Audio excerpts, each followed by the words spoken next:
Nesse vídeo eu falarei sobre a luta contra a escravidão. Que bom ter você por aqui novamente para mais uma videoaula. Eu sou o Schwab e como sempre peço um favorzão seu que é para que você deixe aquele like para que esse conteúdo alcance mais pessoas. No período colonial, a escravidão era considerada a peça indispensável para a ordem econômica e social do Brasil. Foi sobretudo a partir da independência que começou a se desenvolver uma consciência anti-escravista em setores da população. Sob a influência das ideias iluministas, muitas pessoas pensavam que não era possível construir uma nação livre conservando a escravidão. Ao mesmo tempo, cresciam as pressões internacionais pelo fim do tráfico negreiro. Grandes traficantes de africanos escravizados até fins do século XVIII, os ingleses aboliram a escravidão em suas colônias em 1833 e se transformaram em paladinos do fim do comércio de seres humanos. Suas razões tinham fundo predominantemente econômico. Consolidado com a Revolução Industrial, o capitalismo precisava de mercados consumidores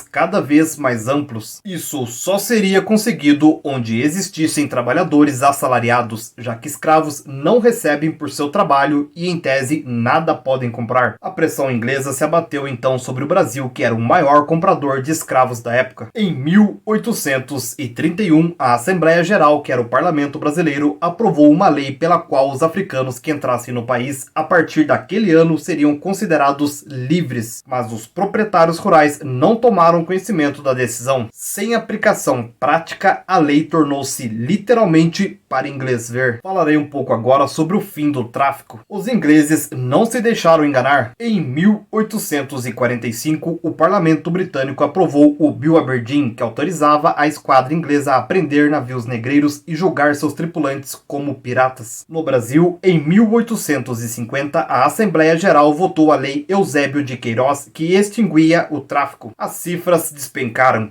Segundo estimativas, em 1849 entraram no Brasil 54 mil africanos escravizados. Em 1850, 23 mil. Em 1851, 3 mil. E em 1852, 700. Depois da Guerra do Paraguai, cresceu o clamor popular contra a escravidão. Com a expansão do movimento abolicionista, começaram a surgir associações como a Ordem dos Caifazes, criada em São Paulo em 1882, que ajudava escravos a fugir das fazendas. Constituída por intelectuais, estudantes e advogados, a Ordem dos Caifazes mantinha uma rede de apoio aos escravos fugitivos, encaminhando-os ao quilombo do Jabaquara, no litoral da província. Em resposta à pressão dos abolicionistas, em 1871, a Assembleia Geral aprovou a Lei do Ventre Livre, declarando livres os filhos de escravas nascidos a partir daquela data. Mais de uma década depois, em 1885, foi aprovada a Lei dos Sexagenários, emancipando os escravos maiores de 60 anos. A nova lei não agradou os abolicionistas, pois a vida útil dos escravos adultos era em média de 10 anos e, portanto, haveriam poucos escravos acima de 60. Em 13 de maio de 1888, finalmente, a princesa Isabel assinou a Lei Áurea, abolindo a escravidão. Era formada por 2 artigos apenas. No artigo 1º dizia: é declarada extinta a escravidão no Brasil.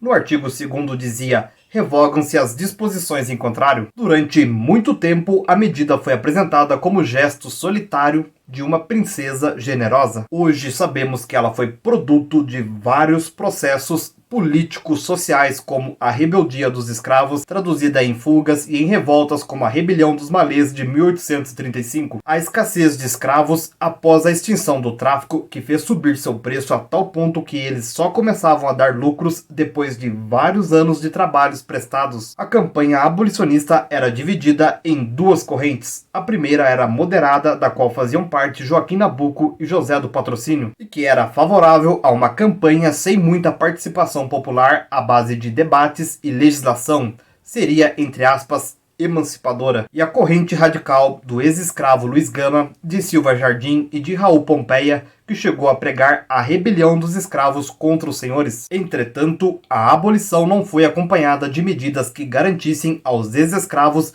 condições mínimas de sobrevivência, como uma reforma agrária que desse a eles acesso à terra. Libertos do jugo da escravidão, mas abandonados à própria sorte, muitos foram forçados a se transferir para as cidades, onde passaram a viver em condições de extrema pobreza. Outros continuaram a trabalhar nas fazendas de seus antigos senhores em troca de baixíssimos salários. No próximo vídeo eu falarei sobre a chegada dos imigrantes e o fim do império. Aproveite esse momento e já se inscreva no canal para receber conteúdos como esse em primeira mão. Me segue também nas outras redes sociais que estão aparecendo na tela, pois eu estarei postando conteúdos por lá que irão complementar os conteúdos aqui do canal. Comente alguma dúvida que tenha ficado. Espero do fundo do coração ter contribuído para a sua aquisição de mais conhecimentos. Um grande abraço e tchau, tchau.